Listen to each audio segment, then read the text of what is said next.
So I just came back from the Sonic Symphony. I don't know if you can hear me because I'm in a very makeshift setup, but I have to just talk about what the experience was, as I don't know if I will ever experience anything like that ever again. I loved it. It was magical. There's nothing, no other words that I can use to describe the event. It was just bliss, magical. Like, I've been dealing with a lot of mental health problems recently. Well, pretty much half of my life, but bottling things up to the point where now it's sort of coming out and haven't been doing well. Have you seen my recent posts and my random posts and things? I have not been doing good. So, just getting to the venue itself was hard. I live in London, like the outskirts of London, so that's, wasn't as big as a journey as for other people, but for me it was huge. I've done the journey many times in the past, but this time it was hard. Like, I was on the verge of having panic attacks just on the way there. If I didn't have music in my headphones, I don't know if I would have been able to carry on the journey, but I did. And I was actually able to meet two of my friends that I've been talking online with for almost 4 years now. And that was lovely. That's the icing on top of the cake for this whole thing. And, it was just nice. It was just a nice, comfy feeling. Just the actual place itself. Yeah, I made us get lost a couple of times getting there. Even though, the actual venue itself was literally directly ahead of the station, I somehow made us go the complete wrong way. That's why you should never trust me with directions. We got there and it was like a new building, and we saw people going around with merch on, and we're like, oh, we didn't hear about this. And then I saw some people tweeting about it, and I was like, oh my god, that's really cool. There was a huge line for it, and it was, I always find, I think I'll always remember this, because it's clearly in this, a fancy part of London. London's fancy, but this is meant for classical events and things, and I just love that there was a mix of people who were really smartly dressed, stuff that clearly cost so much money, going to these really classy events, and then there's just all of us who are just having a lovely time, just super excited to hear our favourite video game music and just having fun, because I've never been to a gaming convention or anything like that. I want to, but I've always been, I've never had the time for it, or I've been just too stressed out and always been too far away. There's been reasons. So this is the first time I've ever been to an event like this, where I get to interact or look at other Sonic fans. And you know what? I'm just going to say this right now.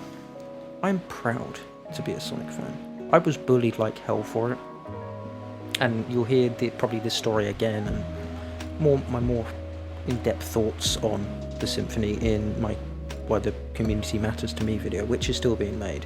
I just, the amount of kindness and just raw excitement that was in the waiting area was just lovely. I loved seeing people, what people were wearing.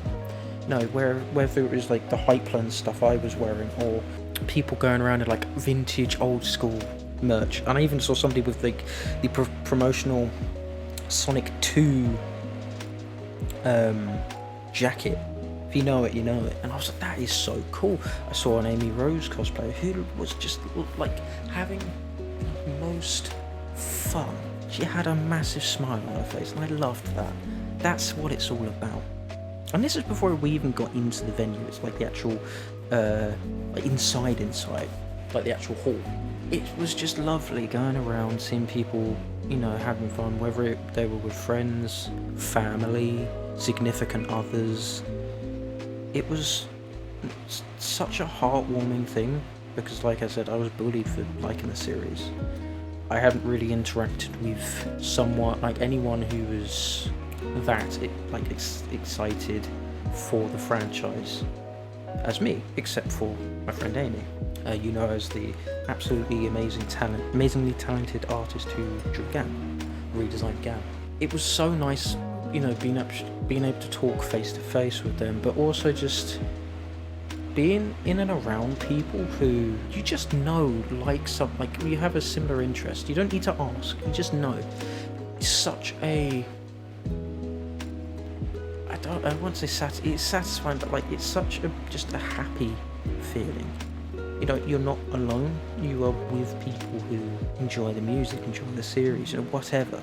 And going from like 1 or 2 people, and in the past, you know, been bullied for it and made fun of it, and almost like being told to change what you like, which was very traumatic. It was, I don't know, it was just so happy, and it makes me sad that I don't know if there'll be anything like that again, or at least for a while, because it wasn't just a group of people who liked games, because that's cool, you can get that at conventions, you know, it's the fact that it was all for the same series and for aspects that you loved, which is the music. It's just such an amazing feeling. So we then go inside. I got before that I got some merch. I got some I got myself a t-shirt, which was really cool. And then my friends were like, "Oh, so what one do you thinking of getting?" I was like, probably the one with the whole group on it, because that's cool.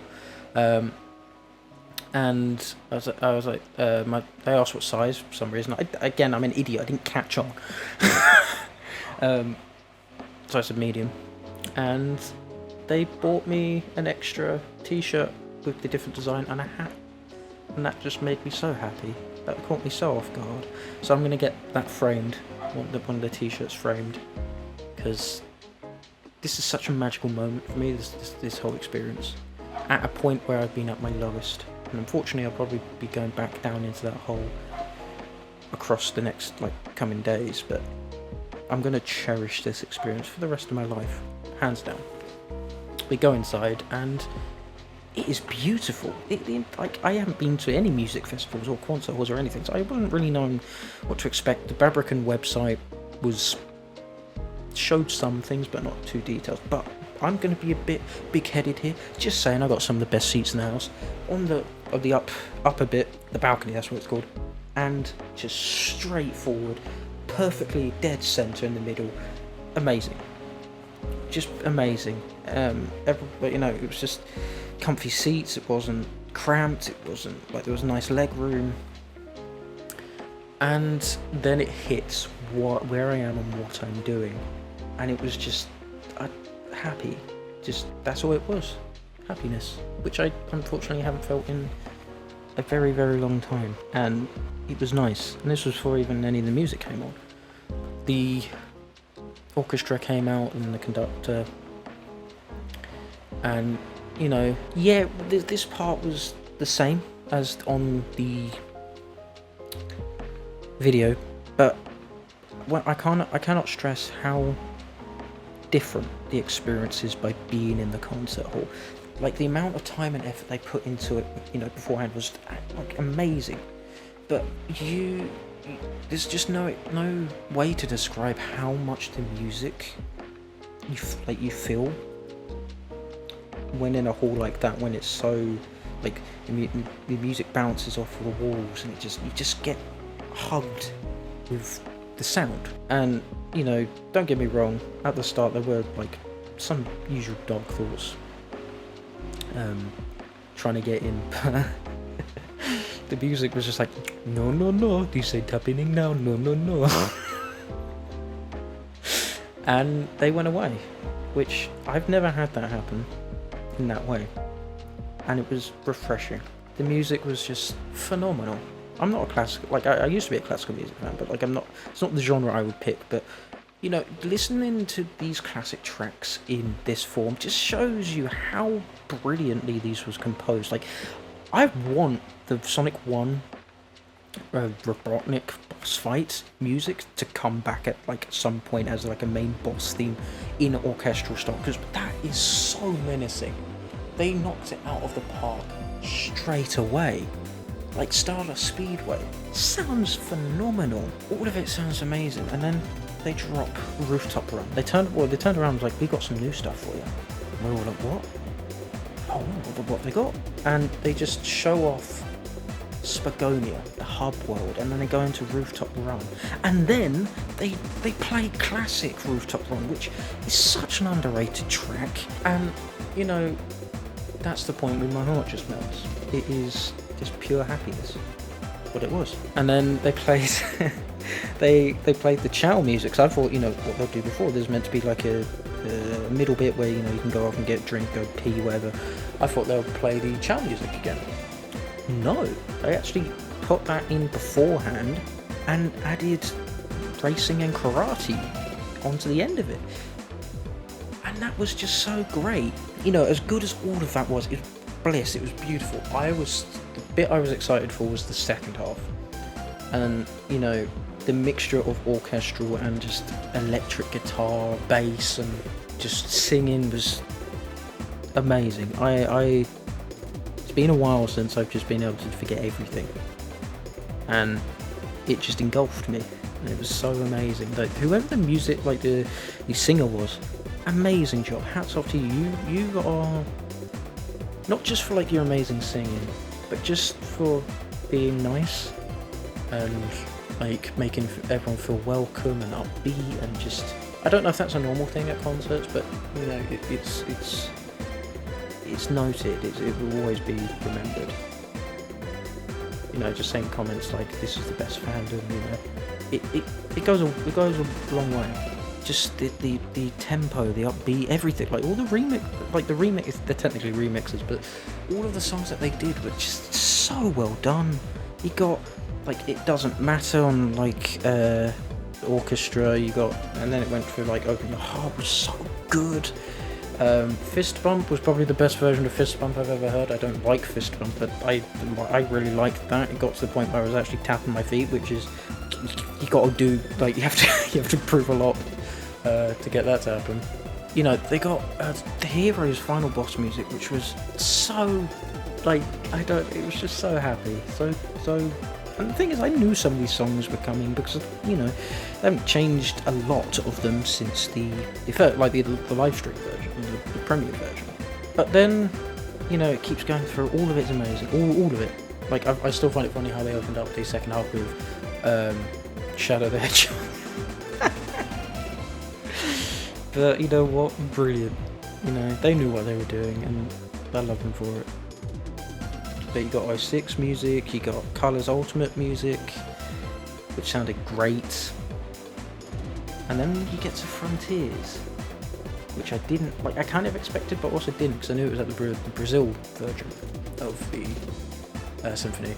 And that was just beautiful. Like, the way they mixed different tracks together was just, like, they mixed the instrumental version of I'm Here into Kronos Island's one of the intervals of the actual island itself, and it's seamless, absolutely seamless.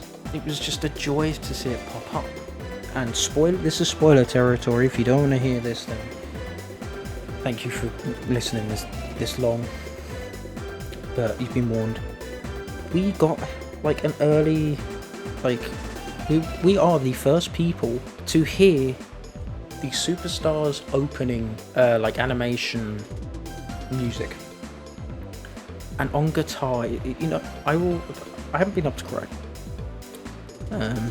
because of just trauma and mental health, and so like that sort of stuff is kind of impossible for me at the moment.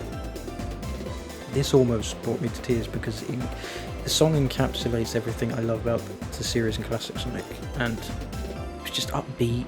You know, the guitar was great. It had like a reference to adventure in the middle of it. Like, it is just fun, and like the stuff that was shown was great. It's just why I love the series. And then of course we ended off on Live and Learn, and you know, just all of it was amazing. I just didn't want it to end. It did not feel like 2 hours or 2.5 however, like, it didn't feel like that. And I was genuinely sad when it ended. I mentioned we saw a merch store earlier because we got some things, and there was a poster, and I didn't catch it on the poster because there was a second line, and I think that was for the poster, and like that stuff on the other side. I could be wrong, but that's what I thought. So we thought, okay, let's just go back and see if there's any stuff there. And no, there wasn't. And he was like, okay, that's fine. We want other people to, like, for the later show, they probably got some stuff for them, because there was a lot of people getting stuff. So I feel like, you know, they didn't want to sell everything and not leave enough for the next show, because obviously they deserve merch and all that sort of good stuff. I then turn around. There's a small, like 4 people. And then I just see like this like silver hair like just glisten, and I was like, why did that catch my eye? It's only Jun Senoue holding like a beer in his hand, you know, just relaxing after that amazing performance he did. Just out and about, you know, people like realising it's him, and I was like, what? That's Jun. Why is what? My brain was imploding and exploding, whatever. My anxiety got crazy. It was all over the place. But it was different. It was happy anxiety, which I've never felt before. And I managed to get a photo with him. The person who, like, the music he's been a part of is the reason I'm still going. I've listened to The Eventual One, to Heroes, Black Knight, all the stuff he's done. Even their own, like, singles, like Crush 40 singles, when I've had panic attacks and things like that. And I never thought I would meet the guy, ever. But here he was, and I was like, shaking, like so much, where Amy was next to me and she was like, I can feel you just shaking the floor, like the floor is shaking because of me. I got a photo of the guy. I didn't get to speak to him because people, unfortunately, there were people trying to, you know, he was slowly getting more people around him, crowded, and people wanted to sign things, which is fine. I didn't expect to speak, but if I did, I would have just said thank you for creating new music to so many people's childhood, and, you know, showing this genre of music to such a younger audience as well. Because I guarantee you, not many people would have known about, you know, this genre of music that early, or fall in love with it as much as they did without Sonic Adventure and Sonic, like, their soundtracks, because it was a game changer at the time. That means a lot to so many people. I got to take a picture with the guy. You know, that's the highlight for me. I know I sound so monotonous. It's because I'm just tired. Travelling in general was too much for me. I don't want to do it for a very, very long time. Like the train on the way there was so packed, because obviously it's a Saturday and people going into London, but at least the train ride back wasn't too bad. But it was an absolutely magical experience, and I want to just thank, you know, everyone on the team who did things, like all the musicians, you know, Katie in general, for actually, you know, making this happen.